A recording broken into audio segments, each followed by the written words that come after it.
حاوت الماما يا داد كيني كمديهين داد مفاتيح للخيرة مغالق للشر داد فريالو خيرك شركنا قفلوا إيا عكس قوله داد كيني كمديين قار شرك فريالو وبلدهم كشقية خير كان قفلوا أسو نبي المامي عليه الصلاة والسلام ولذلك أيها الأحبة بني آدم كان إلهي بالقرآن كان قلت المامي ولا يزالون مختلفين من طبع البشر باو حكم ده إني كلا قد سنادان كلا آراء قد سنادان كلا مصالح دوانادان كلا أركتين نقضان خلافين يماد ومن طبع البشر لما يراهدا انت بدن محو خلاف كو دعايه خلاف كستو دعا حل با لو راديا ددكي تاريخ دaynu dib ugu noqono wax kooban ma ka tilmaami waxa ku filan ba xadiista nabiga kaleey wasalaam ka sugan ee goobahaasi ku saabsiisan haday tay qoys haday tay qabiil هديتي قضية دقالة انت با حديث بخاري كسوغان ايا لغيه ليا والنبي عليه الصلاة والسلام دحدحادينيه ان ددك اسقبتي دد في عنبا كجيره بني ادم كنا الراي او اسكو سيغا وحكم اذا النبي اننتي ودلي فاطمه هي علي بن ابي طالب قرقو يمي فاطمة يمي أين ابن عمك بكويلي إن أدير كامي دبتنا وحيتري وانوس مرنواس قبرنا يو مو كوكايلو لسان قرقا ويقبحا أركي الله اسقبطي علي ويسكتكي نبو عليه الصلاة والسلام عيد بودي ريور هادسة وحلوش يا غينو مساجد كالساحة ومساجد كتشيفه isagoo masaajidka hurdaha oo maradii sare ka dhacday oo ciidi ku taalo buu nabigu u yimi calayhi salaatu wasalaam markaasuu ku yidhi qum yaa aba turaab kunayadaasi maalintaas uu bixiyey nabigu calayhi salaatu wasalaam isagoo raba inuu heshiisiiyo cali ibn abi taalib iyo inantiisii waxaa ka mid ah dadkii uu dhexdhexaadiyey maalan nabigu calayhi salaatu wasalaam حديثي كليسنا بخاري كوسا أروري قبدي بريرة لورنشري هي مغيث بريرة وقبض الضونة لكن قبض عدا هيت سيف علماء الشيغان مغيثنا المدوى ضونوها بريرة حرية دي بيرات ستي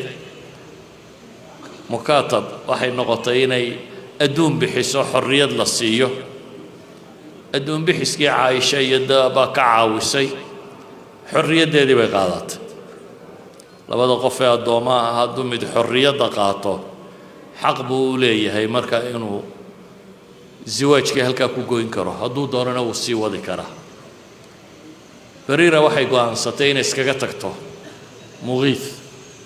waanay guriga sii joogin ay furitaankeeda qaadato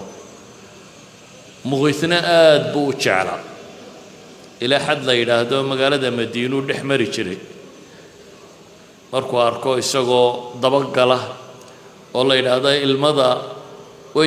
isha ka timaada gadhkayga dii jiray baa la yiraahdaa jacayl uu qabay gabadhaasi diiday ka tagtay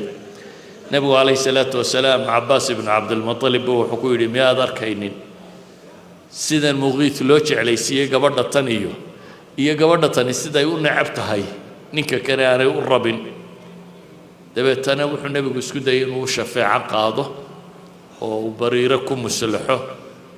inay muqiit soo ceshato oo guriga joogo laakiin uu ku kari waayay waxay tiri ma shafaacad wada mise ma ergaato oo shafaaco qaadaysa mise wada amraysa oo de ilaahay rasuulkiisu haduu xamro ma diidi kara saxaabadu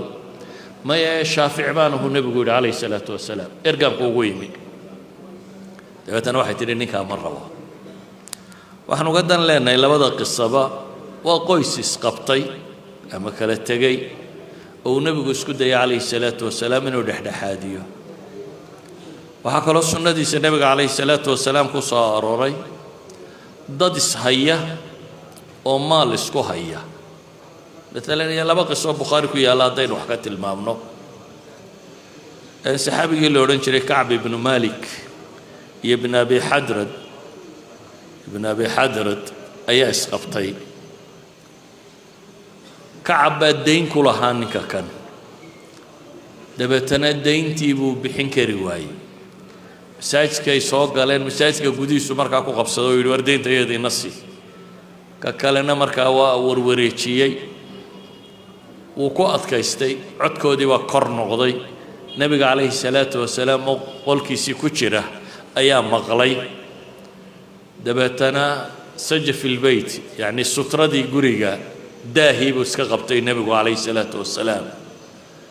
مركزو كعب وحو إشارة وتلمامي ورنسك الده حدحدحادين يا لبضان إنايسايا إدين تيسكو هيا نسك الدابو يري markaasuu yidhi ilaahay rasuulkiisiiya waa yeelay kii kaluu nebigu wuxuu ku yidhi calayhi salaatu wasalaam war kaco ninka deyntiisa sii waxaa la yidhaha wuxuu yidhi waxba ma hayo war kac buu ku yidhi nebigu iyo deyntaas bixi waxna muu haysan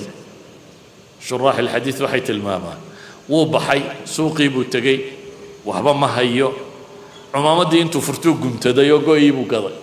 go'ii isagoo gadaya islaanay aragtay muslimiinta ka mid ah على كل حال إن كان واحد يدي نسبة لقد داية هذا بحي مماطلة بلا مرة به دبتنا نسكي بحي واحد المام الدين والنبي عليه الصلاة والسلام دحد هذه مركلة وهم أغلى النبي والله بقى بوقود وكدح سعودة مساجدك ومن الدارنا يولا يا هاي الإلهي وكل دارتين أنا وحبك كادينين كادين ما يم كاد حولها بحين السهولين رسول النبي يقول حكويري أين المتألي على الله ما كي إلهي كل دارنا لا يفعل المعروف سماها ينان الصمينين وادح دحادي يجانا نبي عليه الصلاة والسلام أما مالها يسكو هيان أما قوري الله يسكو هيو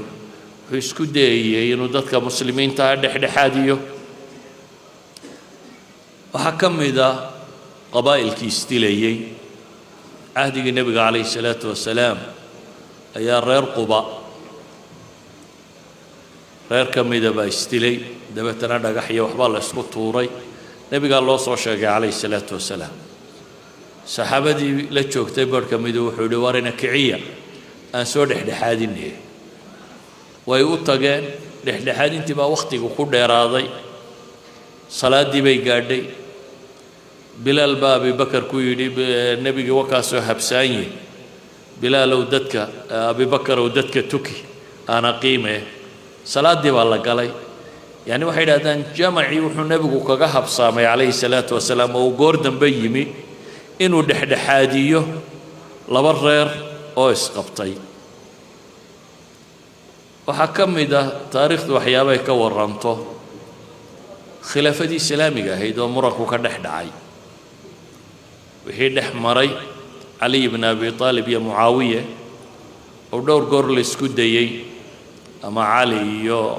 وقعت الجبل لمن كودي ومرنا القعقاع بن عمر لو صدري مرنا أبي موسى الأشعري لبدا قصة مدبا وقرر الله دري سي لو دحدحاديو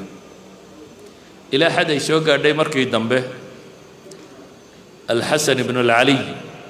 isagoo marka amiirul mu'miniin khilaafadii sharciga ahaydna isagoo ciidan 100,000 gaadhayana wata ayuu wuxuu u arkay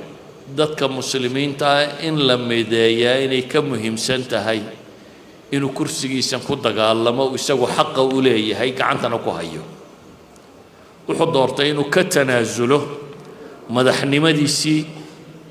oo niman madax ahayn uga tanaasulo waayo mucaawiye marnaba khaliif baan hayde kuma badoodaynin dam Uthman baan raadcaynaya baarkiisu ahaa ninka caynkaasi inuu uga tanaasulo in muslimiintu ay heshiyaan oo isaga khilaafada la siiyo waana kii nabigu yiri calayhi salaatu wasalaam isagoo xasanina yarabu soo galay masaajidka dabeetana nabigu wuxuu tilmaamay wiilkayga kan ahi waa sayid buu nebigu yidhi waa madax waa qof maamuus iyo mudnaan leh waxaana la arkaa ilaahay subxaanahu wa tacaala inuu ku heshiisiiyo laba qof laba daa'ifo oo muslimiina waaweyn oo isdilaya sidii uu nebigu sheegay baana dhacday taasina waxay tilmaamaysaa dadka muslimiinta ahi taariikhda ay ku suntan yihiin waxaa ka mid ah danayn uu danaynayay dhiigga muslimka in la joojiyo inuu aqbalo inuu ka daadego khilaafadii uu isagu xaqa u lahaa ee isaga loo doortay oo aanu u ciidanna waayo inay yidhaahdaan culamaa'i taariikh 100,000 oo ciidana buu watay isagoo 100,000 oo ciidanana wata sharciyadana haysta inuu aqbalo inuu ka daadego si ay dadka muslimiinta dhexdooda heshiis uga gaadhaan taariikhda waxyaabaha lagu tilmaamo waxaa ka mid ah waqtigii ibnu zubayr cabdillaahi ibnu zubayr markii uu muslimiintii xijaasiyiintan joogtay isu sharaxay khaliifka u noqday ayaa waxaa dhacday wuxuu maqlay caaisha radiallahu canha habaryartiiya oo iibisay ama bixisay alaab ama dhul ama waxay doontaba ha noqotee wax iibisay ama bixisay laakiin wuxuu u arkay inaanay si fiican yeelin ama inaanay u cuntamin qaabkay wax u iibinaysaa ama wax u bixinaysaa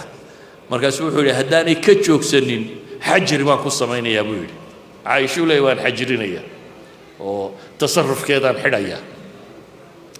caaishaa warkii soo gaadhay caaishana waa cadhootay inankii yaraayaan habaryarka u ahaa ayaa aniga igu leh xajri baan ku samaynaya ilaahay nidarkii waxaa ku galay bay tiri intaan noolayba inaanan la hadal dabeetana iyana way goysay in badan buu isku dayay cabdillaahi ibnu zubayr inuu habaryartii muslaxdo oo la xidhiidho albaabkaba waa ka furi weyne inuu soo galaba waa diiday markii dambe niman saxaaba almiswar ibnu makhrama iyo cabdiraxmaan ibnu laswad laba nin oo la yidhaahdo wuxuu yidhi ii shafeeco qaada oo habaryartay maruun ii geliya idinku waxaasaana dhex maray halkaasay taagan tahay abidkay la hadli maaya bay tidhi ii shafeeco qaada way soo kaxeeyeen caaisha gurigeedii bay yimaadeen dabeetana waxay weydiiyeen ma soo gallaa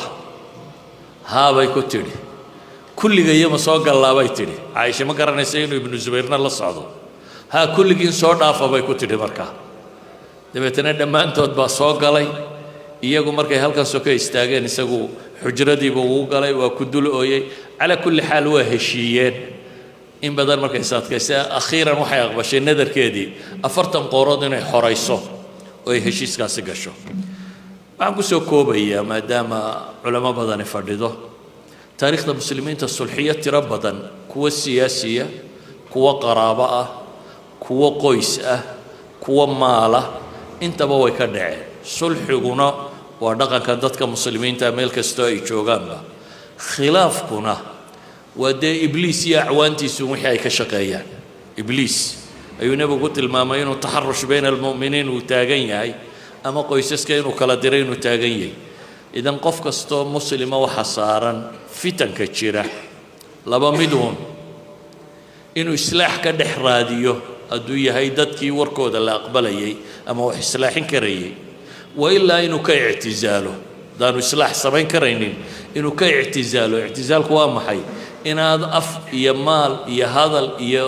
maxaa la yidhaahdaa facebook iyo midnaba inaad kaga qayb qaadan waa dhiig muslim waxaa daadanaya inaad markaa adigu dhiiggaasi qayb ka noqonin ama jooji haddaad xoog leedahay ama aad wax dhexdhexaadin karayso haddaad taa yeeli kari weydana insaxib markaa وصلى الله على نبينا محمد وعلى اله وصحبه وسلم والحمد لله رب العالمين